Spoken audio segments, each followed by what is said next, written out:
a QR code for you all to check in, and I'm gonna go ahead and let Melody take it away. Thank you, Melody. Oh, thank you so much. Okay, so I want to get started by just briefly letting you know, please pop your questions into the chat. I thrive off of answering your questions. So I have a little bit to talk to you about my school. So if you have specific follow-ups, that's what I would like you to put those in because I want to answer the questions that you want to know first and foremost.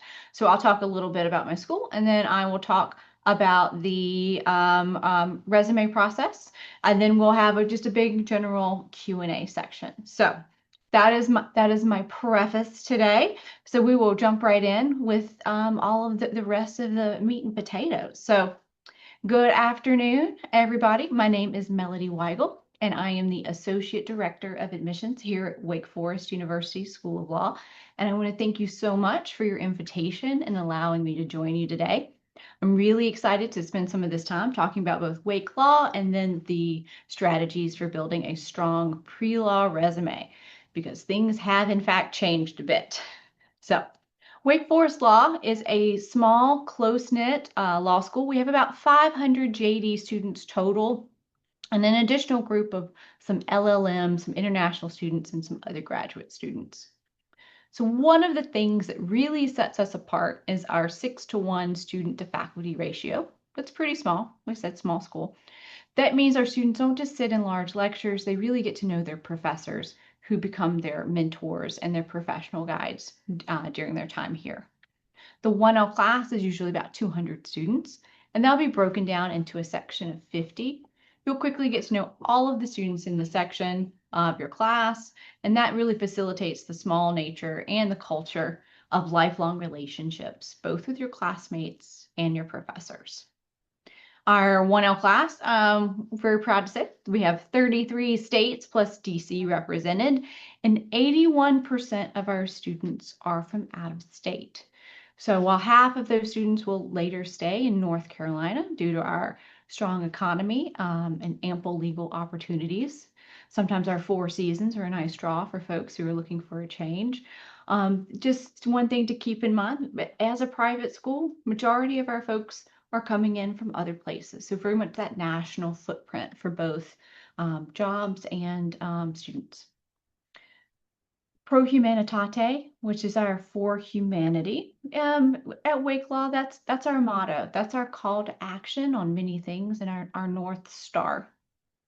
Now, for law students, that means that using your legal education not just advances your own career to serve a greater good, but about 40% of our students will end up entering big law, and they're able to find their pro bono interest while at Wake. So you'll couple that unique leadership and character program, your for humanity ethos, into a program that will send you out into the legal world prepared to make an impact both in your firm and in your community. So that's a little bit of a nutshell about Wake. Now, we are located in Winston-Salem, North Carolina, a mid-sized city, about 250,000. We have a strong cultural identity here in Winston. We're known for our art scene, our history and innovation hub, and our role in healthcare and education. I like to let folks know that keep in mind that when you're starting to think about law school, factor in cost of living.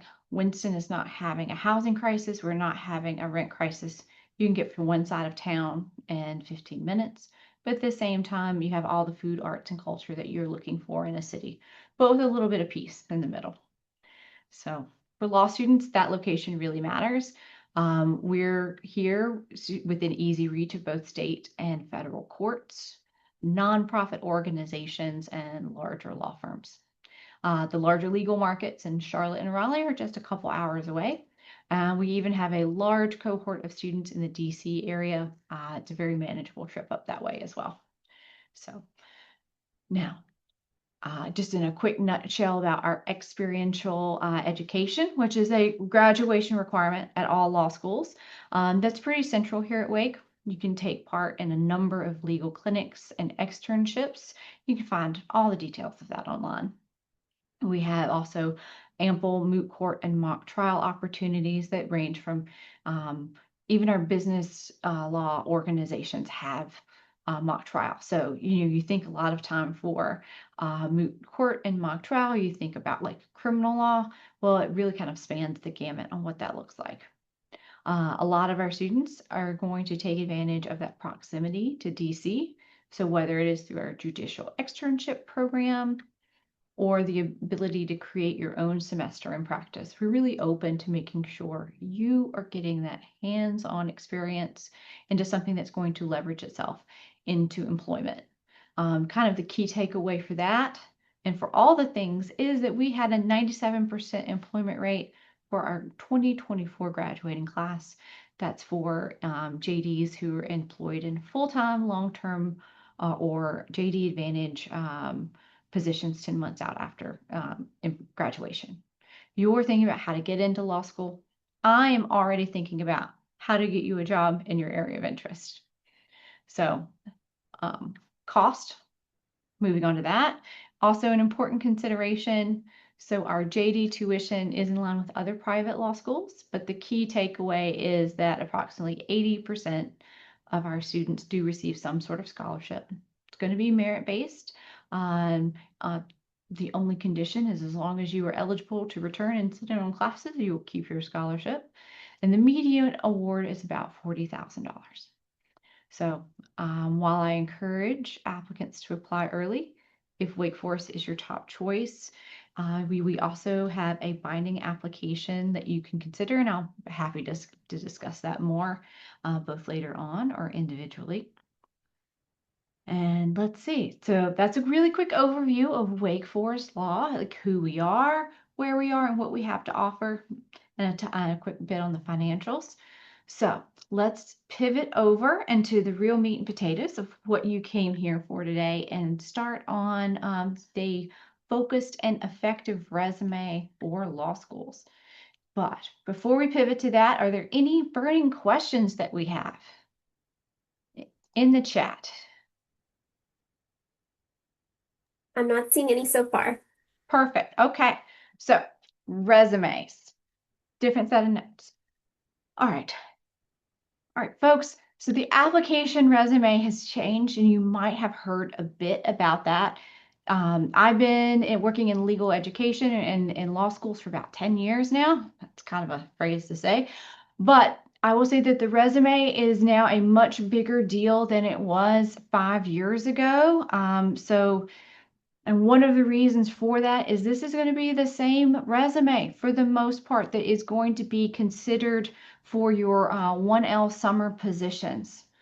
And in the past, you have that resume that you were going to use to apply to law school, and then you come into law school, and then it is going to, change over into, you'll have time to develop that resume into something else, and then you'll have that legal resume that you apply for your positions with.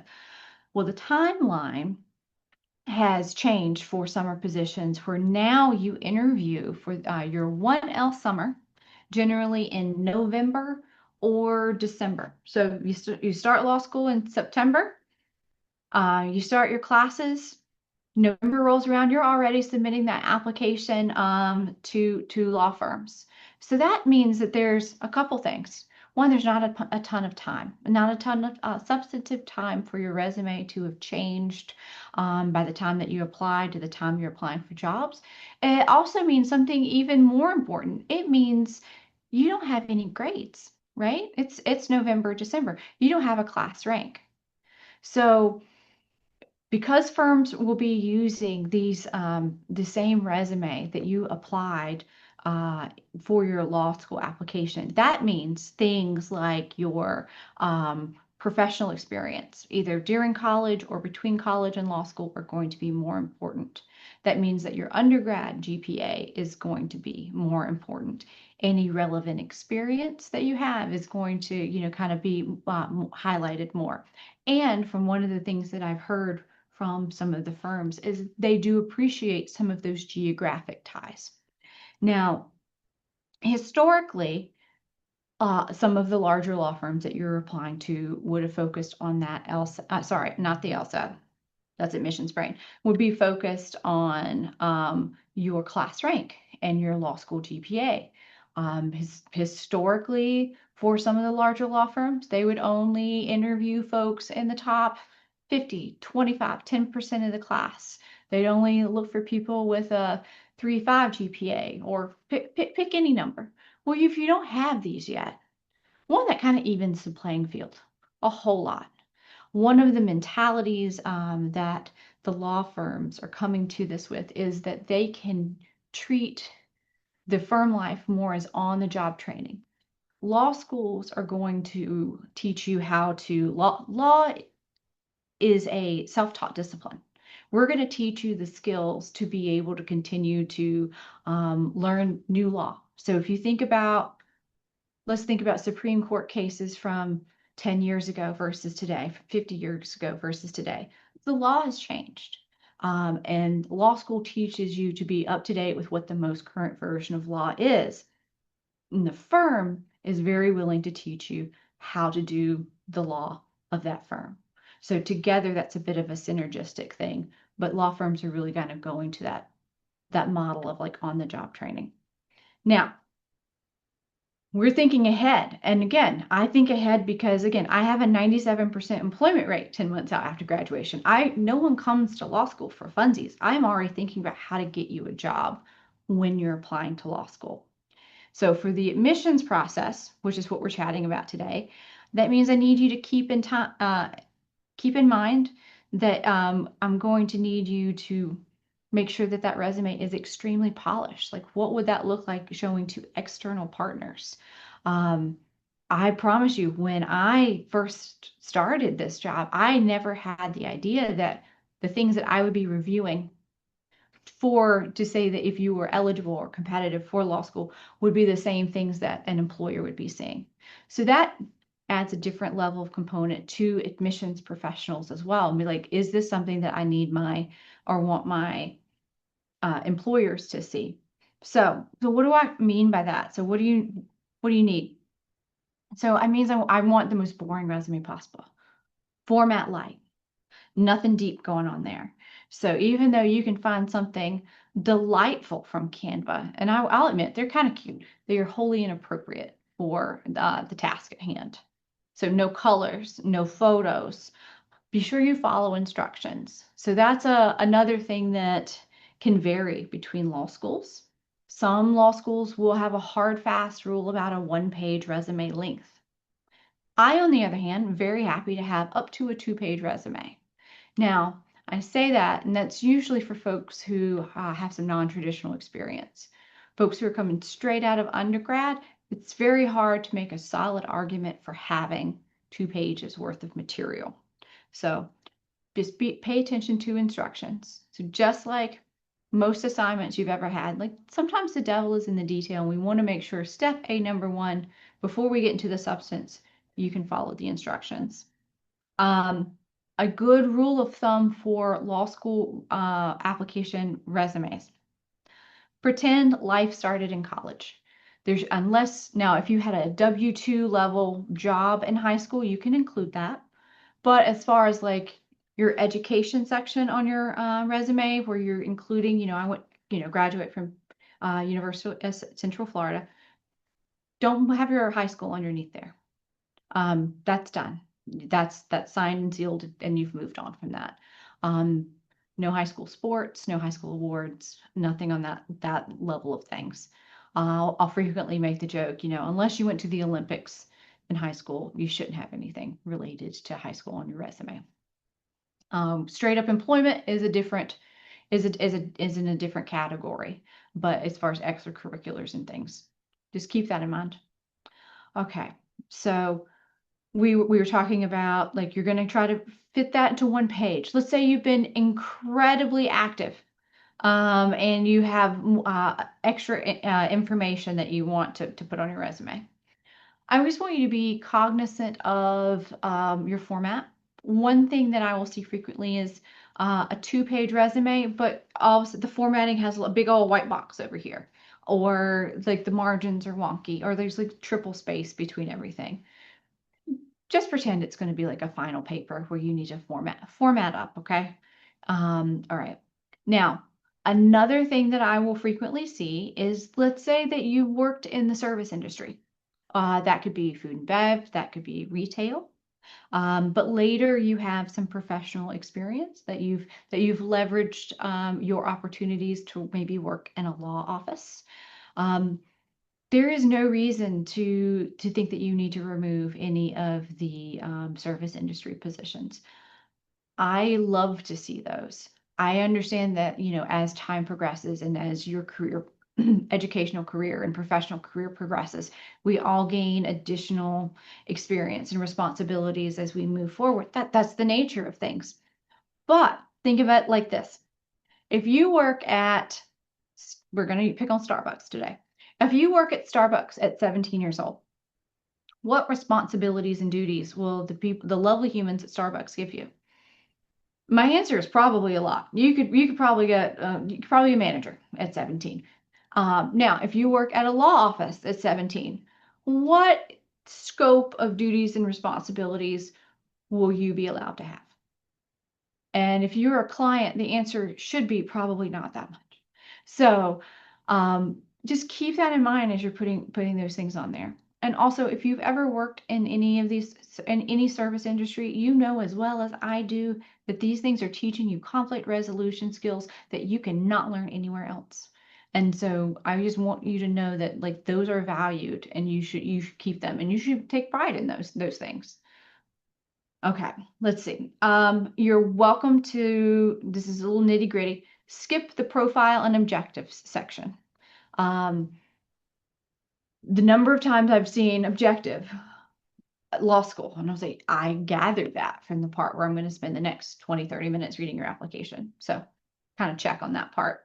And in lieu of an objectives or profile section, if you have those space, opt for the interest section at the very bottom. Um, once upon a time, I was not a big fan of the interest section, but time has progressed and I've started to enjoy that more and more and more. Particularly when it comes to, like I said, the law firm interviews, it would be one of those things. Absolutely be prepared to talk about your interest section. This is the final impression that you'll get. So I'll keep it brief, maybe two or three things, and think about rather than saying, like, here's some examples. If one of your interests is running, that's not terribly interesting. Think about like running a marathon. So if your interest is cooking, again, not super interesting. Do sourdough bread recipes. And rather than like games, maybe like Dungeons and Dragons or Lego, something quirky, something professional that you could still share.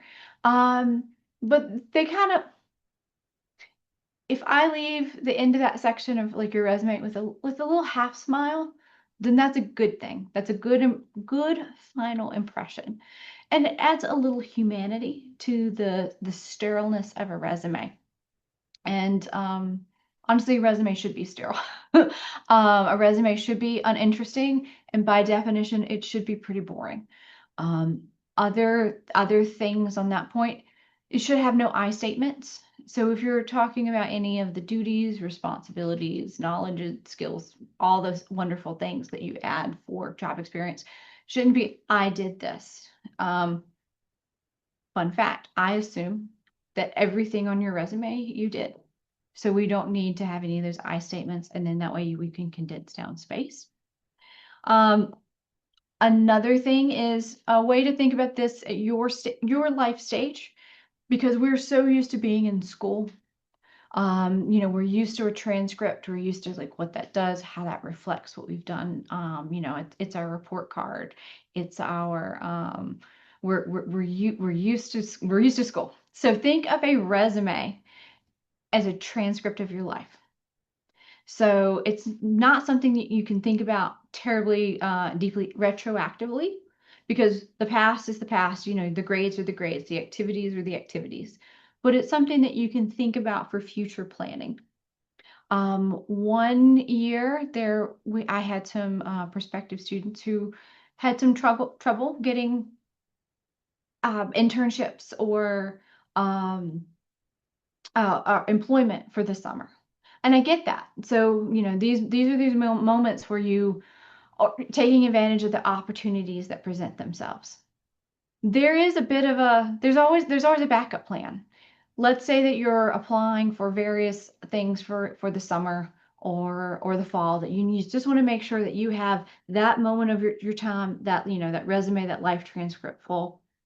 Show up to your local SPCA and play with the puppies. They'll always be happy to have someone there to help. So, and you can always then be like, okay, I just volunteered at the local SPCA. You can always go show up somewhere and just volunteer and turn that into your job while you're looking for some other opportunity. So, okay, that was an ungracious end. Who thought that was the segment to something else? That's kind of all of the points I have at the top of my mind related to resumes. So please ask me whatever you have going on. I am happy to talk about Wake Forest, resumes, Winston-Salem, life, the application process, whatever's on your mind. So we had a student who asked, is there a resume template that they can use? Google, friend, your bottom basic ones, your Office of Career Center, Career and Professional Development, they've started to go through a bit of a name shift. So your folks on campus will have something for you. Your templates, whatever looks like the most basic, boring template is the one you want to use. You don't want to get stuck with like, oh, my tabs and my bullets and my formats. Basic. I cannot stress that enough. I'm also a big fan of, when you're doing this, have the one that lives in your Google Docs, the one that that's going to be your full CV forever. Don't put this under like your school email. Have this to be the one that you are saving everything from the dawn of time, but it's going to get obnoxiously long, not one that you can then use for jobs, because then when you're applying to law school or jobs or whatever else, you can then start lifting pieces off of that, um, to then kind of edit and massage it as you will. And that will just be like the home base for the things that you're trying to remember from many, many moons ago. This is more long-term life advice than like right now, as you're still building it, but please trust me on that one. There will come a time when you're trying to think back to some job duties for something that you did a long time ago. So if it's always exists in a safe space like your Google Drive, then you can relive that and then use those pieces to create a more tailored puzzle, or for whatever you're applying for at that moment. But there's lots and lots of templates that exist in the world, not on Canva for this purpose, but so your plain old Word doc. Thank you. That Google Doc tip is great advice. We also had another question. If a person did an internship with a lawyer during high school, can they include that? Oh, I really don't want you to though. Oh, okay, internship, yes. So, and that's just going to be a continuation. I rephrase, I take it back. A continuation of the timeline of your work experience. So that's fine. And the high school bit is usually when you're talking about like, oh, I was in Spanish club and I played football and I was like the salutatorian. So, and this is my GPA and this is where I went. That education section, when you're like really kind of, drilling down in high school, and I'm like real proud of you for, being valedictorian or salutatorian or going to like state for football. I'm happy for you. But for law school, that's inappropriate. So, yeah, for the experience section, yes. Just don't tell me in high school. Just have it a date section that just continues to blend seamlessly with the rest of your work experience. And then we also had a question. Can you give a few examples of interests that would be appropriate in that section? Also, how many interests are appropriate? I would say 3 or 4, and then just the things that you like to do. We want to get to know a little bit more about you. It's like I said, it's a quick little takeaway. If you're into spy novels or if people say that they like to travel, I'm like, okay, sure, everybody does, but like, what does that look like? You know, like to hike tall mountains. I'm not sure. Um, it's it's personal. Run it by a friend. Take it to your career center. If you have some interest, if you're asking if what would be appropriate, then that makes me think you have something that you're afraid is inappropriate, which one I'm intrigued. But two, you need to like play phone a friend to see if it is inappropriate. I've had someone work at a donkey rescue. I've had that's super specific, and the good ones are a bit super specific. So it doesn't have to, it's going to be different for absolutely every human being. So, um, and that's kind of where the joy lies. It's like, who are you outside of school and work? What tickles your brain? What is the like? What do you have something to be like a value add to the both the law firm or the law school? Humanize this just a smudge. So I would say three is usually it. It should not roll past one line on the very bottom of your resume. Interest, three things with comma, done. Thank you. And then we had another student ask if they take gap years and are employed full time, should Mhm. they continue to highlight key undergraduate involvement or should they seek additional activities during their gap years to strengthen their application? That is an excellent question. Okay. So the farther that you are out from undergrad, the more you're going to start to, I would say, put your undergrad activities in like a rank order of importance. And this will actually happen for you in law school as well. You'll be involved in a whole lot of things. And then as you progress in your life, you'll be like, what was the important ones? And then slowly you're going to start, culling the ones at the bottom. Because like I'll give an example. You were in a part of law review, which is super like big deal. That's always going to stay. But some of like the extracurricular like funsy things, that's going to eventually start to go away as, time and space start to, take over your resume. Now, for anyone who was thinking about gap years, this is where that hiring cycle kind of also comes into play. Firms and law schools are not necessarily intentionally looking for people with for gap years or who have taken time from school. But what ends up happening is person A is K through JD, right? They've gone straight through school. Person B took 2 years off of school after before applying to law school.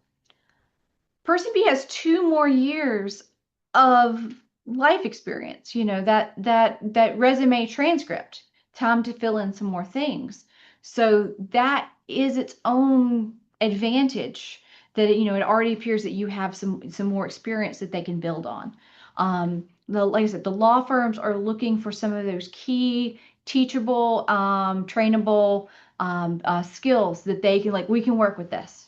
And I feel like that is a key component that a lot of them have said recently. It's like, oh, we can work with this. These are some of the baseline things that we can leverage for something else, for professional experience. And that does not necessarily mean law office.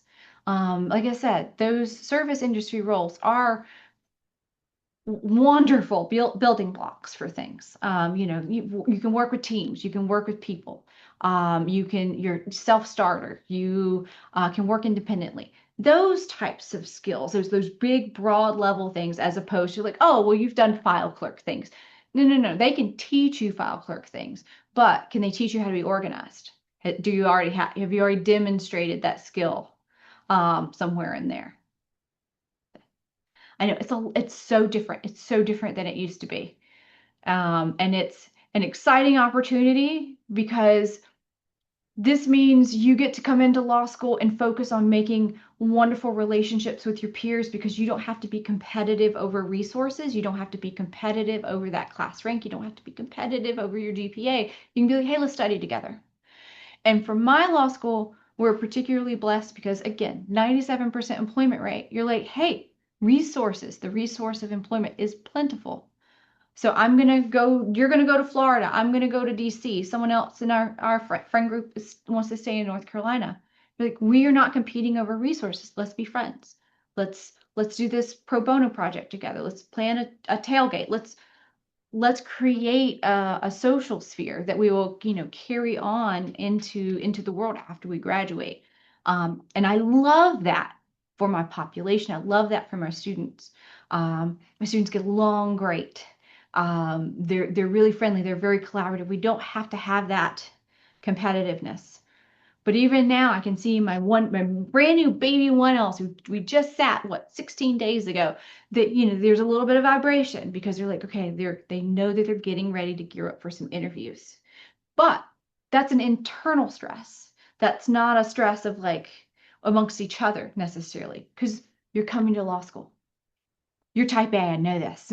You've always got good grades. You're always the top. This is a thing, that an internalizing thing, and that's okay. There's healthy stress, and that is one of the, we just monitor to make sure, like, okay, it's a manageable thing, and is what we call a milestone for your time here.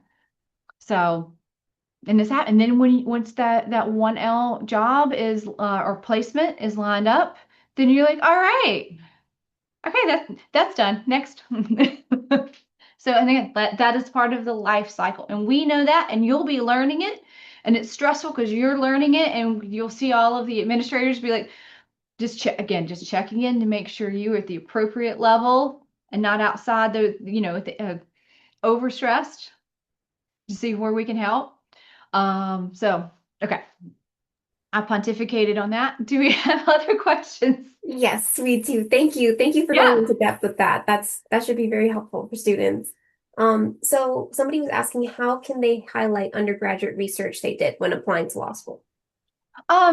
So that will look very much like a resume bullet, right? So in the experience section, that does not necessarily have to go in the I would say the education bit. Big hands person here. So the education bit and then the experience section. If that was something that you did for a semester or a year or longer, if you got paid or volunteered, you can put that as, whether your university or your professor was your employer, or if you want to look to kind of see like what that specific type of research was, you can put that in that section if you want to. If that, led to a publication, that's fantastic. If it led to presentations, also good.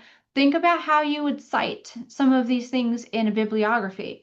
Just kind of use that model a bit, and then you'll have, that time period that you were a research assistant. Thank Trust you. yourself. That's also a big thing right here.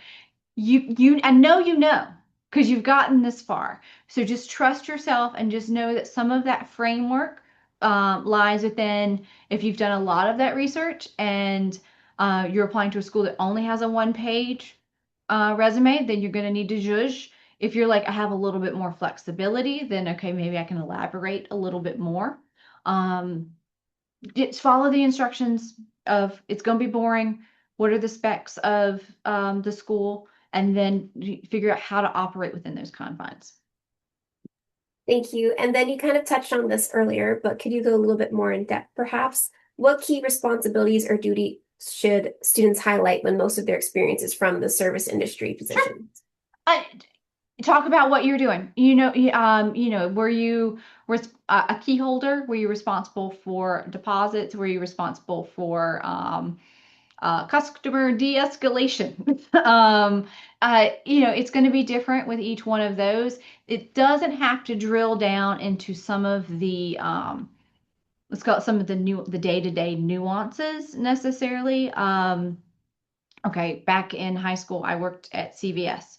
I love to, I call it the planograms, redo the things at the store. That might not necessarily be part of it, but you can just get some of those higher level bits. And I'll be honest, one of the things that I look for when it is a service industry position, the dates. If you have done this for a significant period of time, I know a lot about you. I know a lot about um, your tenacity. I know it's perfectly fine to have just done some service industry over the summer. But if you've had some longevity with one of these positions, I know you put up with quite a bit, and you stuck it out. And that is the fortuitousness and the stick, all the lovely words, right? that I find the most impressive. That this is a thing that with a little bit of longevity, and you've had every single reason to be arrested, and you haven't been because we know what working with the public is like. So, yes. Thank you. And then, as an undergraduate student, if a student has experience doing social media marketing for a company, but it would go over a page and they currently have legal experience on their resume, should they include it? So, how would they fit that into their resume? There's probably something to cut. Okay, think about it like this. I am when you apply to law school, I have all your business. I have it in spades. Things I won't need. I won't need your address. I won't need an address block because I have all that. I'm not going to need any references because I have all that.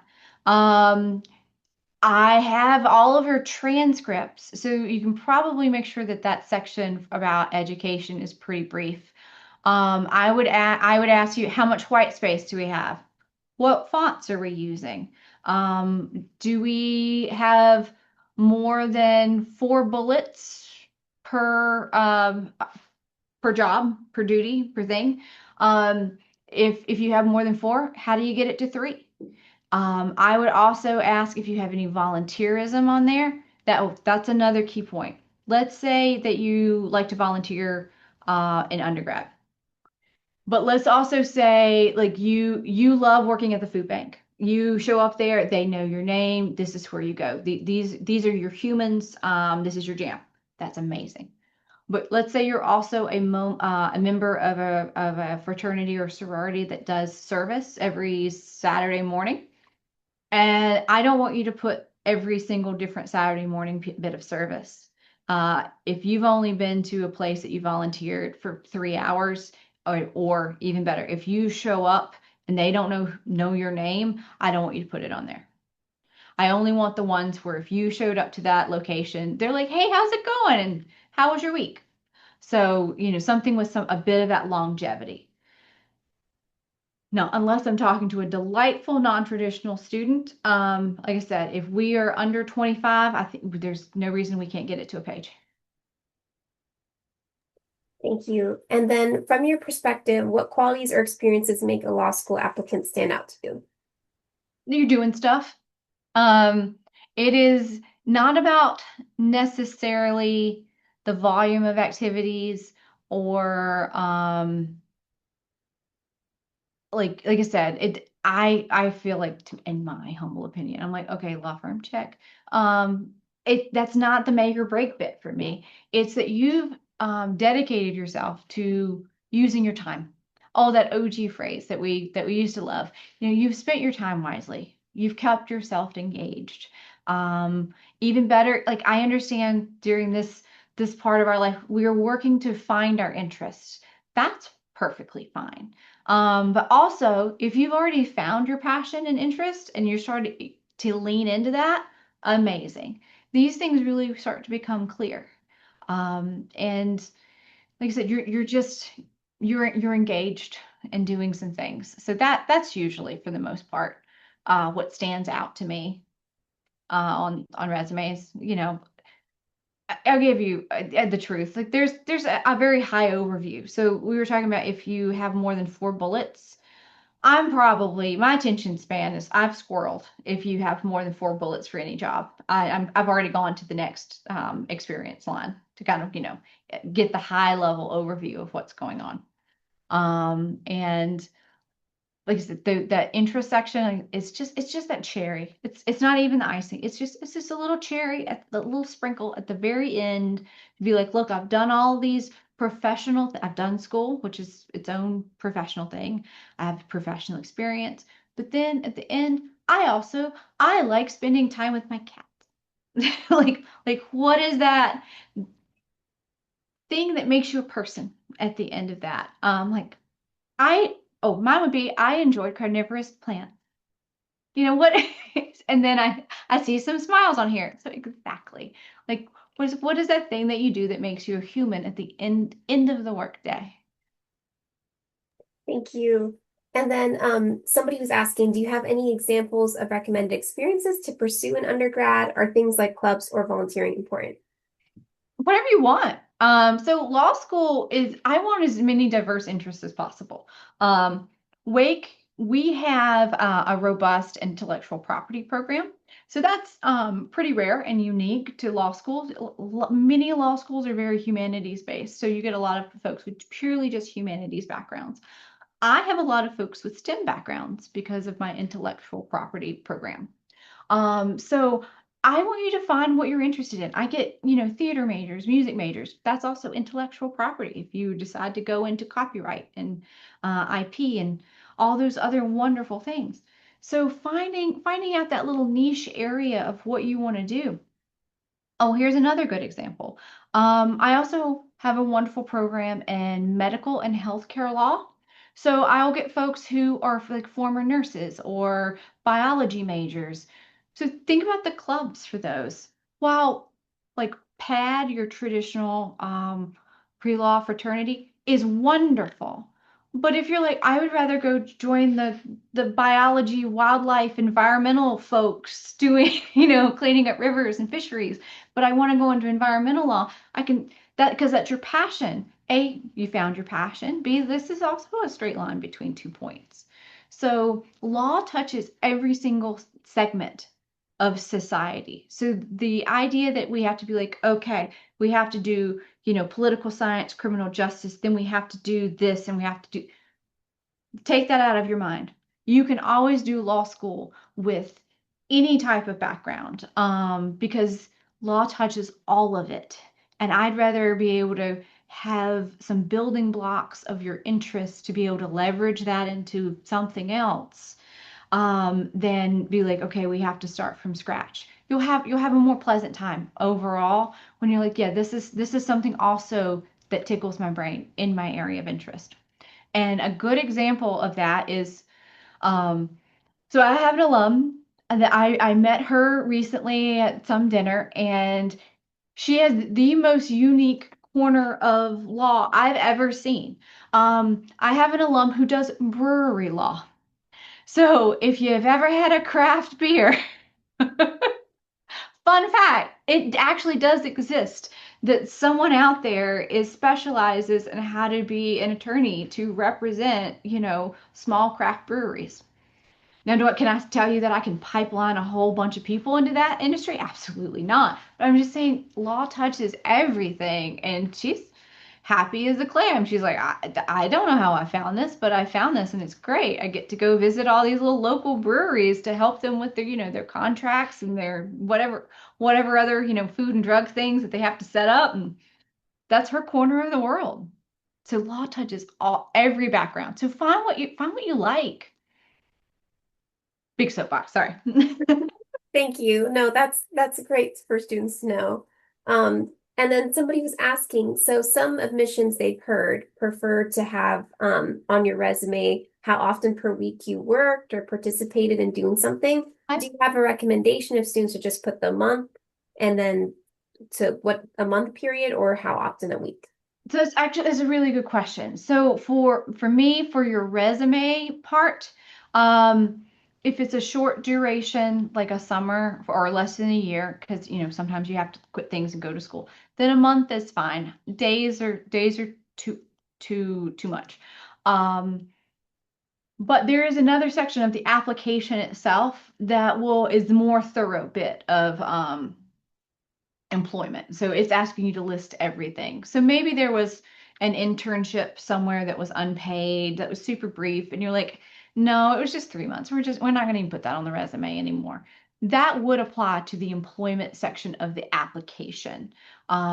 It looks and feels a lot like if you're ever applying to a job and it has I call it the painful drop down menu for what it was, what your title was, like why you left, and then the dates of that you were there. That would apply there, but not your resume because and what it is doing is kind of like adding up your total work experience, lifetime work experience.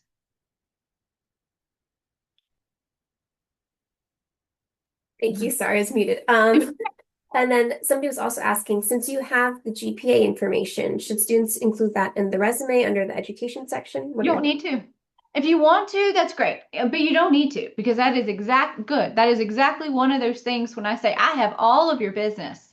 Now there is something to even to consider with that for if you would want to do that. If you've gotten far enough in this process, you will know that LSAC, when you submit your transcript to LSAC, they calculate your GPA in a way that you potentially don't like. If you've ever had grade forgiveness or if you had any community college credits that, maybe you're in 11th grade, so, advanced physics was not your jam when you were a junior. Those grades will count towards your overall cumulative GPA that LSAC provides us. So, sometimes those things do not align. And sometimes when I see a GPA, my instinct is then to go make sure that it matches the GPA on your transcript. Honestly, there's more opportunities for a typo on one to not match the other to leave a bad impression than leave a good impression. So if you have the space available and you'd like to have it on there, you can. If that is one of those things where you're like, I could just go ahead and cut this and have one more line left, that's absolutely okay too. And then should students include their headshot on their resume? No. No, please, please. Um, please do not. So no photos, nothing. That is that is more than a pet peeve. That one, it means you didn't follow instructions because it says that there's no photos. And two, I worked, and as an aside for me working at this job right here and working in law admissions, I worked for a state government agency. And the rule was if anyone provided a photo on their resume, they were immediately not considered because of the potential bias in the application or the process. So more times than not, that's completely detrimental to your ability to one get hired to a real life job or apply to law school. So no photos, please. Thank you. That's definitely good to know. And then do you recommend including your LinkedIn on a I, resume? I don't need it. I can probably count on one hand the number of times if someone had a portfolio, like an art portfolio or some sort of studio portfolio, that I've clicked on that link. And at that point, they usually did truly have like some sort of art background. But your LinkedIn is it's really just the same thing as your resume, but with a picture. So if you have space and you so desire it for other reasons and you're reusing that resume, it won't be the end of the world. But I kind of make it a point to not click on random links in someone's resume. Another thing that kind of pivots to what we our office really dislikes the skills bars and stars kind of things. So one, it's a self-assessment that's kind of weird. Who on a resume would say, I am only slightly like I'm only 3 stars proficient in this this skill. No, it's a resume. You're here to like tout you're amazing. This is your brag sheet, right? And then to that ends, what is the usefulness if you have like, I have good communication skills, problem solving, an organization. You're like 5 stars across the board. You're like, don't put those on there. They're same with any icons for social media links because 9 times out of 10, someone left the icons on and didn't link anything. Both are problematic, but it's even more problematic if you have a template with just, like I said, stray icons on there that aren't doing anything. So again, you want the most boring thing possible. And all of these other things are like flair. Thank you. And I'm not seeing any further questions, but if you wouldn't mind dropping your email in the chat so students can Happily. reach out. But thank you so much.